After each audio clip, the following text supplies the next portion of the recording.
Bismillahirrahmanirrahim. Assalamualaikum warahmatullahi wabarakatuh.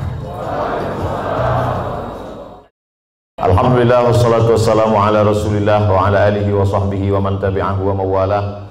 Rabbi shrah li sadri wa yassir li amri wa hlul 'uqdatam min lisani yafqahu qawli. Yang sama-sama kita hormati Bapak Dewan Komisaris Bank Sumut, Bapak-bapak Direktur Bank Sumut, karyawan, pegawai, tak dapat saya sebut satu persatu. Insya Allah kita semua dimuliakan Allah Subhanahu wa Ta'ala. Amin ya Rabbal Alamin. Anak raja naik sampan, baju bagus bukan untuk pamer. Bagaimana tahu muka tampan kalau muka ditutup masker? Itu pantunnya baru dapat aja tadi. Jadi sekarang ini banyak orang yang galau, yang tak punya duit galau, yang punya duit makin galau. Karena begitu banyak orang yang meninggal karena COVID-19. Itu yang datang itu baru COVID-19, belum COVID-20, belum COVID-21. Oleh sebab itu maka menghadapi ini tidak ada cara dan jalan lain kecuali berserah diri kepada Allah Subhanahu wa Ta'ala. Kita diajarkan Nabi Muhammad SAW, mau ada COVID walaupun tak ada COVID, keluar dari mulut kita itu sama. La haula wala quwata illa billah. Jadi kita diajarkan itu bukan sejak ada COVID ini saja.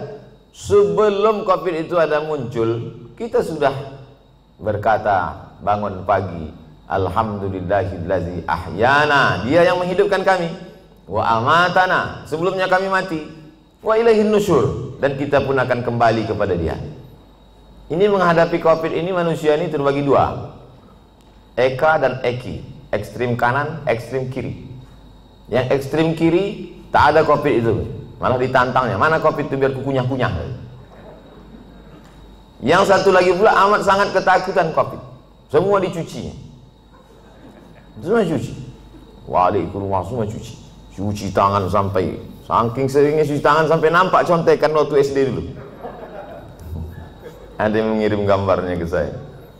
Oleh sebab itu kita ahlu sunnah wal jamaah berpegang wa kadzalika ja'alnakum ummatan wasata, kami jadikan kalian ini umat yang pertengahan, tidak terlalu berani kepada COVID karena dia memang penyakit, dia virus, benda itu memang ada. Virus ini ada dari dulu, virus flu, influenza, sampai sekarang belum hilang, maka banyak orang kena influenza. Virus penyakit kuman malaria sampai sekarang masih ada. Jadi yang namanya virus, kuman, bakteri, penyakit itu ada. Ada yang mati, ada yang tak mati. Jadi kemarin kebetulan saya ceramah di rumah sakit, ketemu sama dokter. Kata Pak Dokter, Ustadz Somad, itu sebetulnya kalau kita cuci tangan itu membunuh bakteri. Kalau kita cuci tangan pakai hand sanitizer, pakai sabun, itu membunuh bakteri, Ustadz. Adapun virus tak mati, kata dia. Saya tak pula saya tanya apa beda virus sama bakteri. Nampak kali bodoh kita kan? Masa profesor nanya? Ya diam aja, saya angguk-anggukkan aja. Jadi Ustadz Somad, itu virus itu cara mematikannya bukan dengan cuci tangan, Pak Ustadz. Saya diam aja, saya dengar terus. Cara mematikannya itu jangan kasih dia makan. Makanan virus itu gula. Maka kalau tak ada gula, mati dia. Jadi bagaimana cara membunuhnya? Kata dia, banyak-banyak puasa sunat. Memanglah itu ajaran Nabi Muhammad SAW. Jadi kalau orang yang faham hikmah di balik ini, maka sesungguhnya dia tahu bahwa Nabi Muhammad SAW itu tidak hanya mengajarkan kita doa, tak hanya mengajarkan baca yasin, tahlilan, takziah. Bukan hanya itu, bahkan sampai ke virus, bakteri, pandemi, wabah abad 21 pun sudah diajarkan Nabi sejak 14 abad yang silam. Apa kata Nabi? Iza sami'tum bihi, kalau kau dengar ada suatu wabah terjadi di suatu negeri, la taqdimu ilaihim, jangan kalian datang ke situ. Kalau ada suatu wabah terjadi, sudah ditetapkan bahwa negeri itu zona merah, zona hitam, jangan kau datang ke sana. Wa idza waqa'tum bihi, kalau di kampung halamanmu terjadi suatu wabah pandemi, la takhruju firaram minhu, kalau kau dengar ada suatu wabah terjadi di suatu negeri, jangan kau datang ke sana. Dan kalau kau berada di suatu negeri terjadi wabah di situ, jangan kau keluar dari kampungmu. Itulah yang dikenal orang sekarang dengan istilah PSBB, lockdown, social distancing. Bahkan kemudian beberapa negeri kota sampai dikepung, tak boleh keluar, polisi tentara dikerahkan. Sudah diajarkan Nabi SAW 14 abad yang lalu. Bagi yang belum kena, amalkan ini. Bagi yang sudah kena, mati dia. Nabi mengeluarkan statement sabda. Apa kata Nabi? Al-mat'unu syahid. Orang yang mati kena penyakit wabah, syahid, maka matinya mati syahid. Orang yang mati syahid itu selamat dari 4. Tak merasakan sakratul maut, tak merasakan azab kubur, tak merasakan hisab, langsung masuk surga. Jadi Nabi itu sudah berikan 2 langkah. Bagi yang belum kena, ini obatnya. Yang sudah kena, ini obatnya. Maka keluarga tak terlalu bersedih hati. Kenapa? Karena saudaranya, keluarganya, bapaknya, ibunya, anaknya, neneknya, keponakannya, jirannya, sahabatnya itu meninggal dunia dalam keadaan syahid.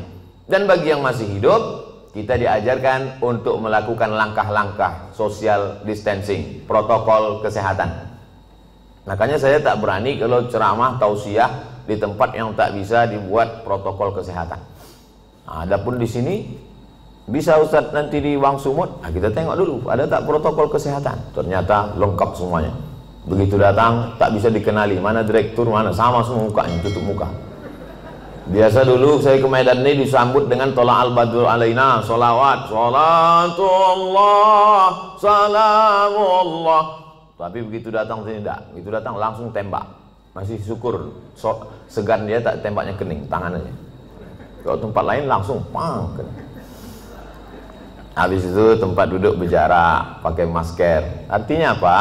Kita tidak terlalu cemas sekali, tapi kita juga tetap menjaga ini. Jangan terlalu takut kali, jangan pula terlalu berani kali. Nah, kita tetap macam biasa aja. Coba kalau kita terlalu cemas, terlalu takut, terlalu ngeri, iman kita jatuh, imun kita turun, di situ dia masuk. Jadi agak beranikan sedikit, biar jangan apa kali COVID itu. Begitu kalau orang Medan. Kalau orang Jakarta kan kalau ada AC mati kan dibilangnya, lu tolong hidupin tuh AC biar agak dinginan dikit. Kalau orang Medan enggak, apa tolong kau hidupkan apa itu biar jangan apa kali.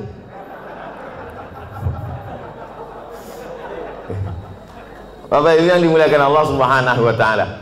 Qul, katakanlah, lan yusibana illa ma kataballahu lana. Tidak ada yang menimpa kita kecuali sudah ditetapkan Allah Ta'ala untuk kita. Itulah rukun iman yang ke-6. Percaya kepada Allah, percaya kepada malaikat, percaya kepada kitab, percaya kepada Rasul, percaya kepada hari kiamat, percaya kepada takdir baik dan takdir buruk. Akhbirni anil iman. Apa itu iman, wahai Muhammad sallallahu alaihi wasallam? Antu'mina billah wa malaikatihi wa kutubihi wa rusulihi wal yawmil akhir wa biqadri khairihi wa syarrihi, percaya kepada takdir baik, takdir buruk. Tapi ini masalah takdir ini kita mesti dalam menyikapi takdir kita ada al-kasbu wal ikhtiar, ada usaha. Dengan penuh kesadaran kita tak pakai masker, tak social distancing, tidak cuci tangan, tidak pakai hand sanitizer, itu bukan tawakal. Itu bodoh yang terlalu diperlihatkan. Kalau bodoh sendiri aja, jangan ngajak-ngajak orang. Oleh sebab itu maka kalau sudah kita berusaha kena juga, berarti itu takdir. Ada takdir, ada hukum sebab akibat. Pejamkan mata, tak usah tengok kanan kiri, nyebrang di jalan. Itu bukan takdir, sebab akibat. Tapi setelah kita berusaha tengok kanan, tengok kiri, tengok kanan, tengok kiri, menurut kita sudah aman, ditabrak juga. Tidak ada cara lain kecuali beriman kepada takdir baik dan takdir buruk. Itulah beda Jabariyah dengan ahlu sunnah. Jabariyah itu halul bid'ah, kelompok ahli bid'ah. Kenapa disebut bid'ah? Karena dia membuat-buat ajaran yang tidak diajarkan Nabi Muhammad SAW. Jabariyah artinya terpaksa. Kata dia hidup ini terpaksa, tak ada pilihan. Kenapa kau tak pakai masker? Aku terserah aja lah, mau mati matilah. Oh, tak bisa begitu. Kita harus ada ikhtiar, harus ada usaha. Begitu juga dalam masalah mengambil rezeki, begitu juga dalam masalah menolak bala. Itu semua air minum yang di depan meja itu, di depan kami, di depan saya tadi, itu memang sudah diperuntukkan untuk saya. Air minum itu untuk saya, kue kotak itu untuk saya.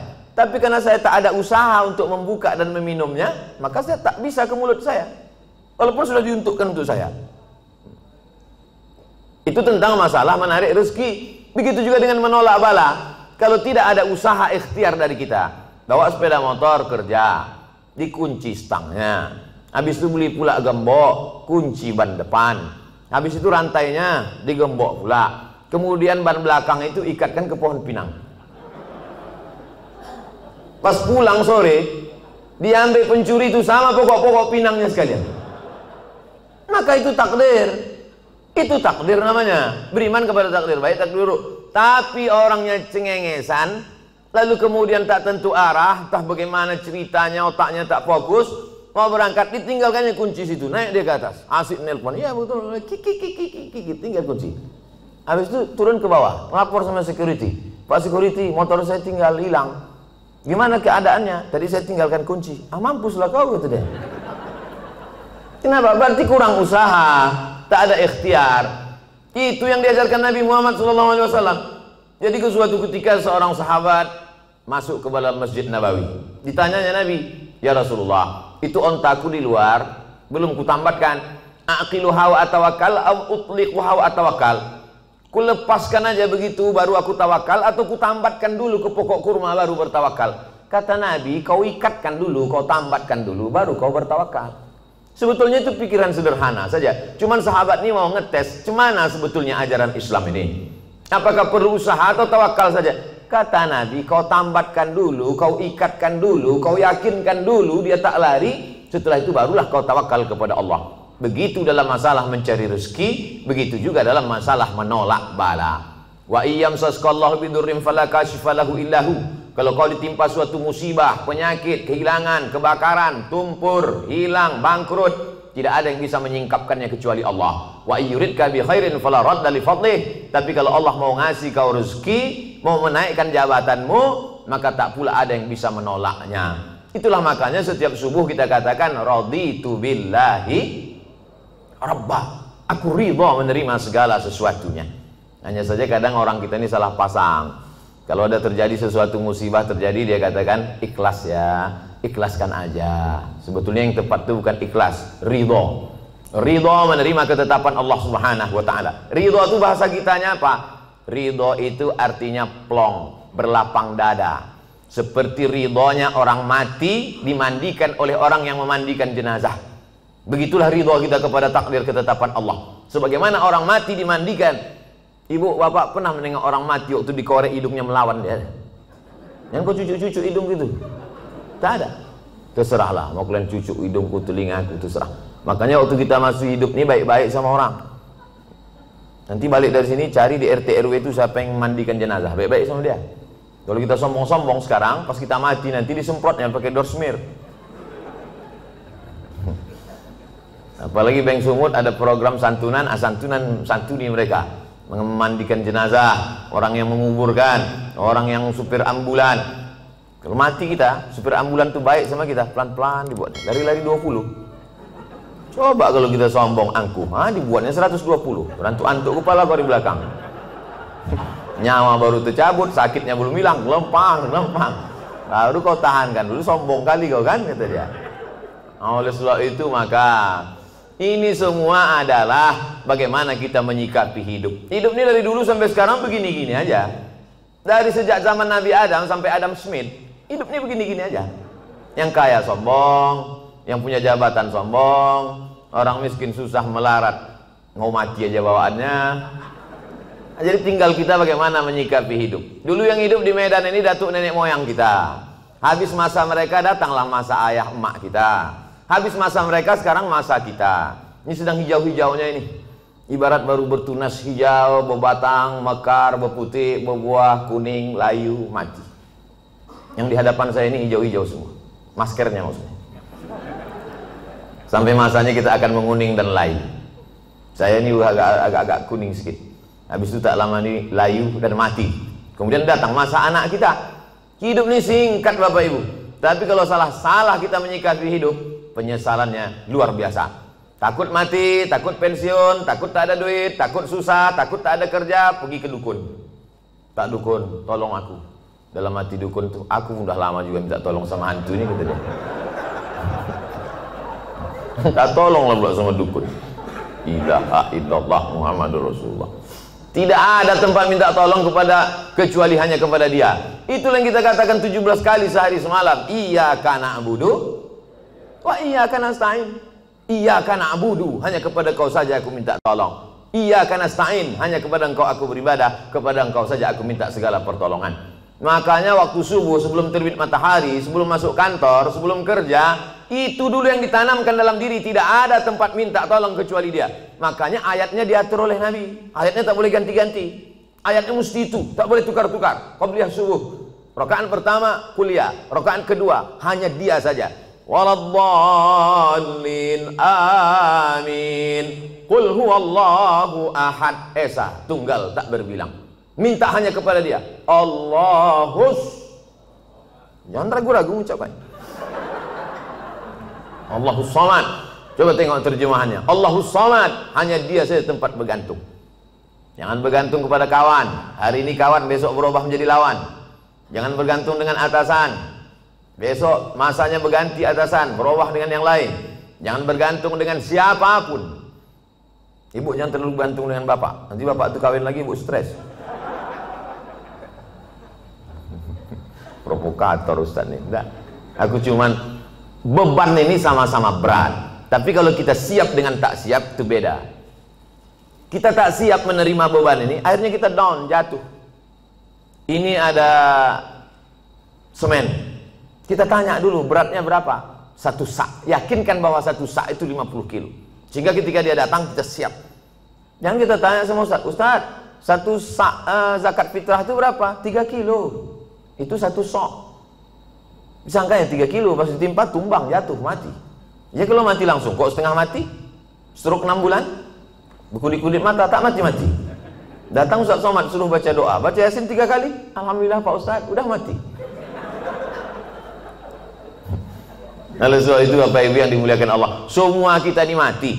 Tak ada yang tak mati. Michael Jackson berapa duitnya mau menyogok Tuhan supaya tak mati? Tak bisa. Dibuatkannya sudah 1 kapsul supaya dia masuk ke dalam, supaya malaikat maut tak masuk ke dalam. Sudah disebutkan Allah dalam Quran, aina ma takunu yudrikumul maut. Dimanapun kau berada, kematian akan datang menjumpai kamu. Bukan kita mencari mati itu. Mati itu datang menjumpai kita. Coba tengok bunyi ayatnya. Yudrikumul maut, mati itu datang menjumpai kamu. Jadi kalau ada orang hari ini petantang-petantang, mana mati itu? Sini, sini. Sabar aja kau. Kalau memang udah datang, nanti tak usah kau panggil, datang juga dia. Yudrikumul mautu, kematian datang menjumpai kamu, walau kuntum fi burujim musyayyadah, walaupun kau berada di tempat peti yang kokoh. Karena dulu orang kafir musyrik jahiliyah itu dipakunya kotak, masuk dia ke dalam, ditanya sama kawannya, kenapa kau dalam? Mudah-mudahan malaikat maut tak bisa masuk ke sini. Aina ma takunu, dimanapun kau berada. Mati jangan dicari, mati tak perlu kita cari. Tapi kita bersiap apa yang akan kita bawa untuk mati menghadap Allah Subhanahu wa taala. Lan tamuta nafsun qabla an tastakmila rizqaha wa ajalaha. Orang tidak akan mati sebelum 2 penuh. Rezekinya penuh, ajalnya penuh. Asal sudah penuh, jalan. Kita ini macam truk. Selama belum penuh, berhenti dia. Asal sudah penuh, jalan. Abdul Somad belum penuh lagi. Bapak-bapak di depan sama ibu ini pun nampaknya belum lagi penuh. Asal sudah penuh, makanya wafat itu artinya penuh. Wafat artinya penuh. Kemana sih anu? Udah penuh Pak Ustaz, udah jalan duluan. Nanti kalau nampak kawan macam-macam dia, tak sholat dia, tak zikir dia, tak sedekah dia, kasih tahu sama dia. Ku tengok kau udah agak-agak penuh ini. Bapak Ibu yang dimuliakan Allah Subhanahu wa taala.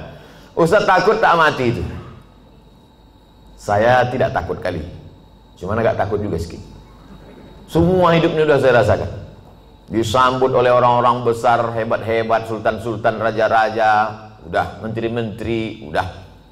Disambut pula sampai ke hutan belantara, sampai tak ditegur orang, sudah. Masuk saya ke dalam hutan-hutan, satu pun tak ada menegur, tak ada yang kenal. Jalan saya cuek aja dia. Bapak, kata saya, kata dia. Pernah, macam-macam. Ceramah diundang orang pakai mobil mewah, pernah. Ceramah diundang pakai mobil sayur, pernah juga. Kalau pakai mobil mewah itu kita dijemput orang, kok buka kan kacanya, Jalan ya. Begitu sebut pakai mobil sayur, baru gini mati mesin.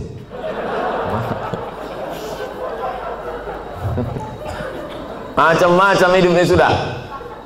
Dikurung orang dalam kamar, dicabutkannya pedang panah. Mana itu Abdul Somad, anti kebinekaan, mau kubunuh dia, mana katanya. Garangnya luar biasa.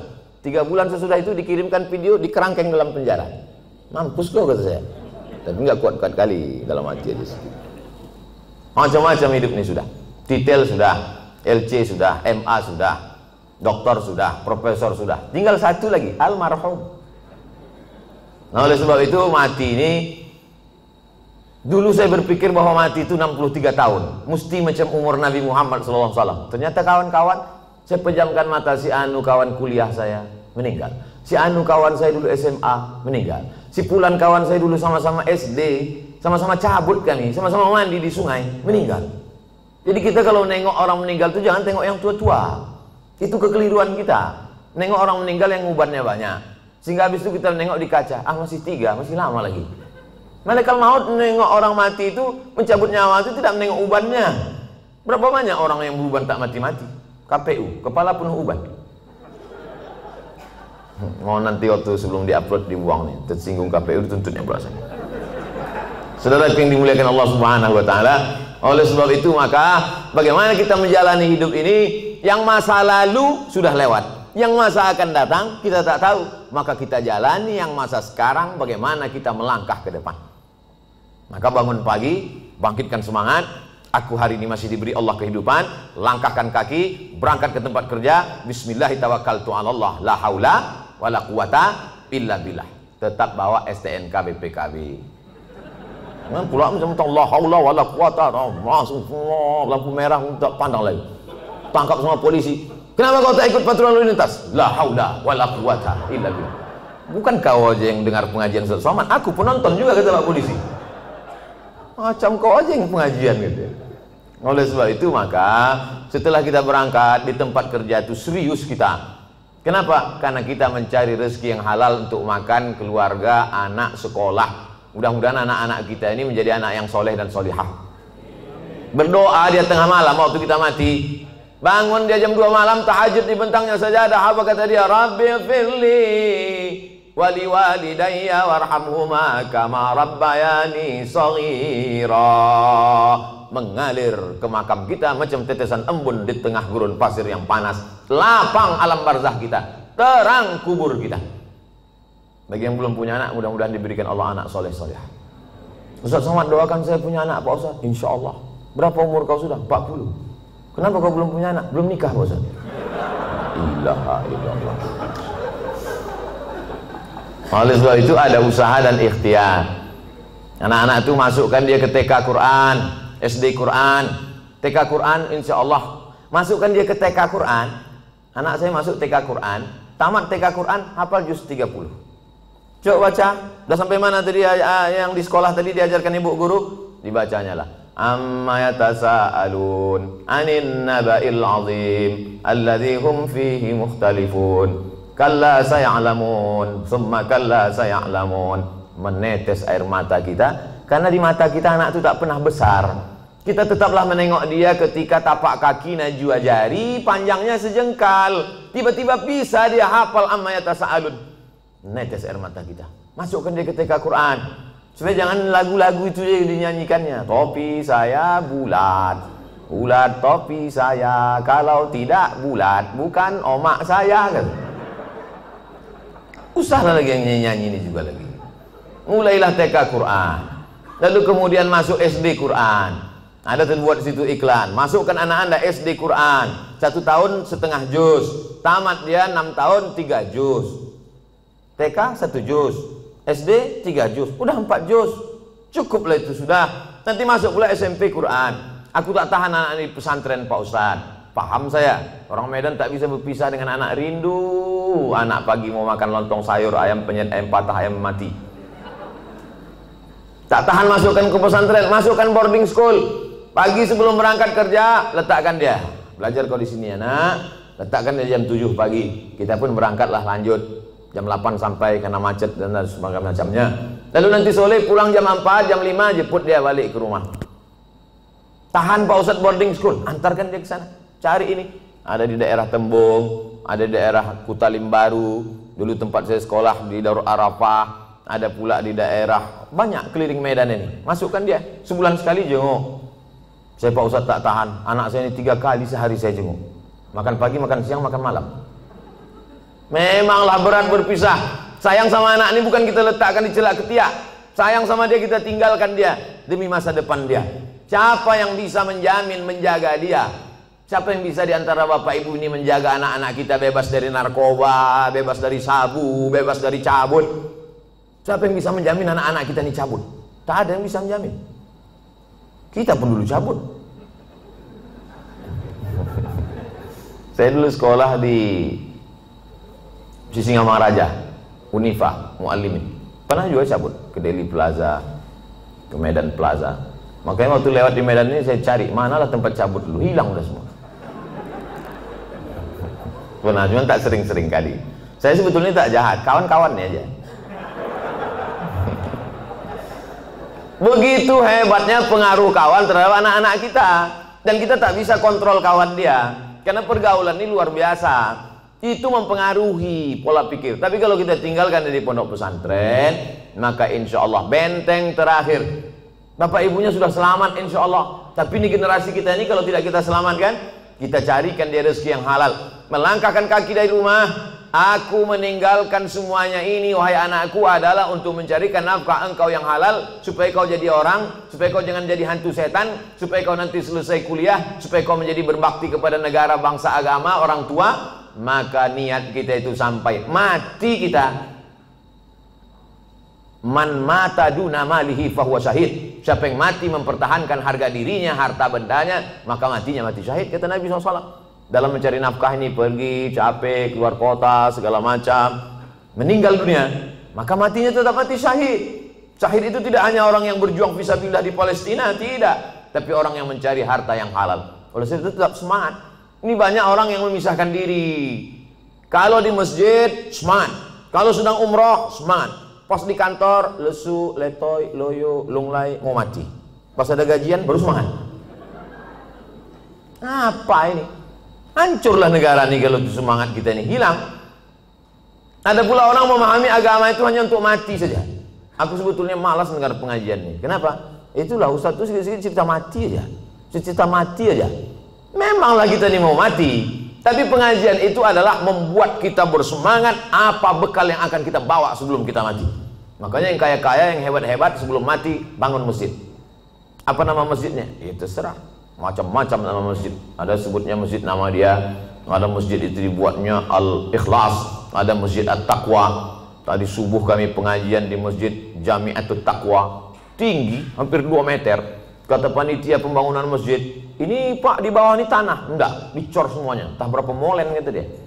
Hebat betul. Tak ada lagi tanah di Medan. Banyak betul duit orang Medan. Di mana-mana masjid pakai timbun tanah liat, tanah merah. Dia enggak, pakai cor. Artinya apa? Luar biasa kemampuan orang. Harus ada tekad dalam hati yang punya duit. Sebelum aku mati, aku bangun masjid. Tapi tak perlu pula kita buat di update status. Sebelum mati, bangun masjid. Like and share. Paling tidak kita, dalam hati kita, tekad kita. Tak sanggup saya bangun masjid Pak Ustadz. Saya ini tak bisa bangun masjid Pak Ustadz. Bangun rumah saya aja 3M. Wah, banyak kali duit kok. 3 kali minjam Pak Ustadz.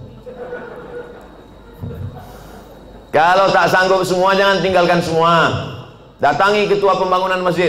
Aku tak sanggup Pak kalau untuk bangun masjid, tapi ngasih pintu kosen bisa. Ini ku kasihkan kipas angin. Ini aku kasihkan meja untuk pengajian Ustadz. Ini ku kasihkan kursi khusus. Ini kursi Pak untuk wakaf di masjid ini.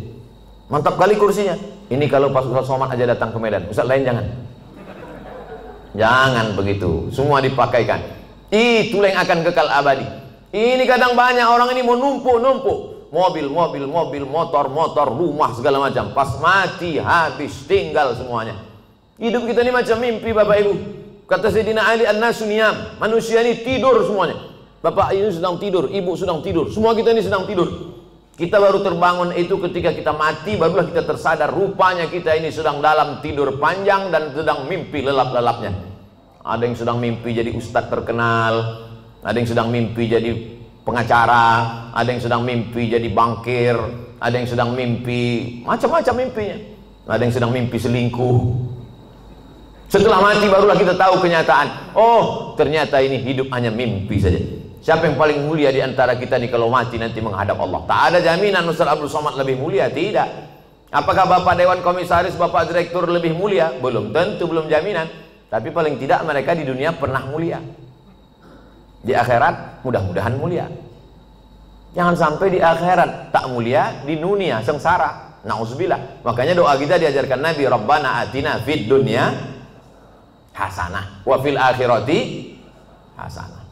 Makanya waktu tawaf itu Rabbana atina fid dunya hasanah wa fil akhirati hasanah wa qina azabannar. Rabbana atina fid dunya hasanah. Ada pula bapak-bapak satu-satu lagi Rabbana atina fid dunya hasanah wa fil akhirati Fatimah. Itu yang ngasih bimbingan manasik haji saya tahun 92 dari embarkasi Polonia Medan. Saya berangkat bulan Mei 1992 dari embarkasi Polonia Medan. Belum ada Kuala Namu lagi waktu itu. Lalu kemudian datanglah Ustadz, lupa saya nama Ustadznya, ngasih manasik haji. Dia yang cerita itu. Ada jamaah haji dari Medan, kata dia berdoa di samping Ka'bah, Rabbana atina fid dunya hasanah wa fil akhirati Fatimah. Dipanggil sama Ustadz. Kenapa kau sebut Fatimah? Kalau ku sebut dua kali hasanah, marah Hasanah. Biniku yang kedua Fatimah. Itulah pentingnya kita paham apa yang kita doakan ini. Artinya semangat saja tak cukup. Kita mesti berdoa kepada Allah Subhanahu wa taala. Allah itu suka kita meminta, kata Nabi, sisa'an alih. Walaupun ketika selapmu, sendalmu putus. Pas mau masuk masjid, pakai sendal, putus dia. Berdoa, ya Allah, putus sendalku ya Allah. Allah suka kali menengok kita mengadu kepada Allah. Minta sama Allah, meleleh air mata kita kepada Allah. Ini banyak sekarang orang tak mau lagi berdoa, sombong. Assalamualaikum warahmatullahi wabarakatuh. Assalamualaikum warahmatullahi wabarakatuh. Assalamualaikum warahmatullahi wabarakatuh. Langsung buka HP. Tengok dari belakang macam kusuk berdoa. Pas depan kami megang handphone. Kok kenapa tak berdoa? Alah, yang lama aja belum kabul, ngapain tambah lagi? Ini orang, astagfirullahaladzim. Oleh sebab itu saya tetap berdoa. Sebelum berangkat tadi kemari berwuduk dulu. Bukan mau sholat, enggak. Sholat sudah jamak, tadi jamak takdim. Zuhur dengan asar, ditarik asar ke zuhur. Tapi saya akan menghadapi hamba-hamba Allah. Ya Allah, yang mau ku hadapi ini nanti hamba-hamba Allah semua. Yang saya hadapi ini hamba Allah kan? Ada juga hamba setan sekarang. Menyembah Nyi Blorong, Nyi Loro Kidul, menyembah hantu tuyul, menyembah begu ganjang. Yang kita sembah ini Allah. Ya Allah, yang mau ku hadapi ini hamba Engkau ya Allah. Bajunya aja macam-macam. Ada bajunya komisaris, ada bajunya direktur, ada bajunya security, ada bajunya pegawai, ada bajunya office boy, ada bajunya karyawan. Bajunya aja beda, isinya sama. Semua ini isinya sama. Kalau dibelah keluar urat, keluar darah. Ada di antara nih kita nih kalau dibelah keluar kabel. Nah, ada. Sempat ada di sini dibelah keluar kabel, dua kemungkinan. Kalau tak Robocop, Transformer. Nggak ada. Selama masih ada kulit, ada darah, ada daging, berdetak jantung, berarti jantungnya. Semua kita nih casingnya aja macam-macam, jantungnya sama. Makanya saya kadang dikritik jamaah, Ustaz ceramah bajunya itu terus, pakailah baju lain. Saya pakai baju. Batik dari mana tuh Pak Ustaz? Batik Tapanuli Selatan. Mereknya Pak Ustaz Casio, dikasih orang. Saudara yang dimuliakan Allah Subhanahu wa taala. Baju kita aja, casing kita aja yang beda. Isinya di dalam sama, tetap jantung tuh yang berdegup, yang berdetak. Berdegup, berdetak. Begitu kalau orang kerja di bank.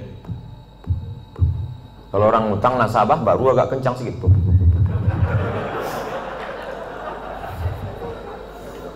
Ini kan yang di depan saya ini banyak-banyak semua duitnya. Tadi pagi, tadi malam kami makan sama Ustaz Somad, orang yang paling banyak duit di Sumatera Utara, inilah dia.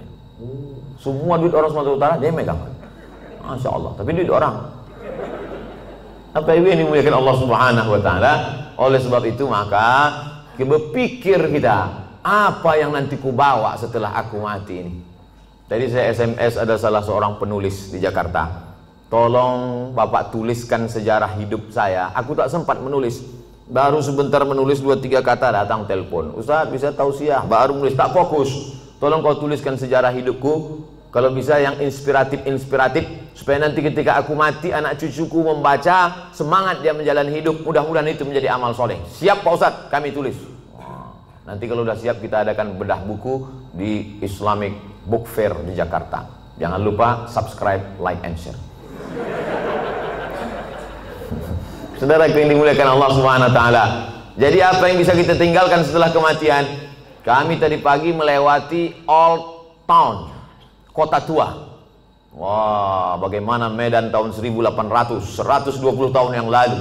Ini gedung ini kota tua ini. 100 tahun yang lalu disitulah orang-orang kaya, disitulah datuk-datuk, disitulah sultan-sultan, disitulah Belanda-Belanda, disitulah orang-orang hebat. Hari ini hanya tinggal sarang laba-laba, rumah tinggal, rumah tua. 100 tahun yang lalu. Begitu juga dengan 100 tahun yang akan datang. Kalau tak kiamat dunia ini, kita hanya tinggal kenangan saja. Yang kaya sekarang akan mati, yang hebat punya jabatan akan menghadap Allah Subhanahu wa taala. Oleh sebab itu, yang pertama, bangkitkan semangat kerja. Anak-anak kita didik, dia pula akan mendidik anak dia akan mendidik cucu cicit dia. Maka kita mati, mereka tetap mengirimkan doa kepada kita. Kalau kita ajarkan doa, doa dikirimnya. Kita ajarkan lagu, lagu lah dikirimnya. Meninggal kita, tak pernah kita ajarkan doa. Datanglah dia dengan anaknya, dengan istrinya, dengan menantu kita, semuanya pakai baju hitam semuanya. Baju hitam, celana hitam, kerudung hitam, topi hitam, kacamata hitam. Dibuatnya tulisan, kunjungan Men in Black. Tapi kalau kita ajarkan dia, Bismillahirrahmanirrahim, Yasin wal Qur'anil Hakim, innaka laminal mursalin ala siratim mustaqim, tanzilal azizir rahim, iqra'uha ala mautakum. Kalau kamu ziarah, bacakan itu, ziarah kubur. Payah Pak Ustaz, bawa Yasin nih payah. Kan ada Play Store. Tulislah di situ Quran digital. Enter. Sekarang jangan.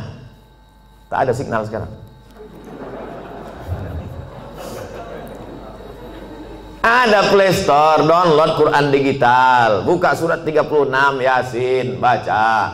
Malam Jumat buka surat yang ke-18, 17 Al-Kahfi, baca Al-Isra Al-Kahfi. Al-Kahfi, man qara'a surat Al-Kahfi. Paksa-paksakan diri.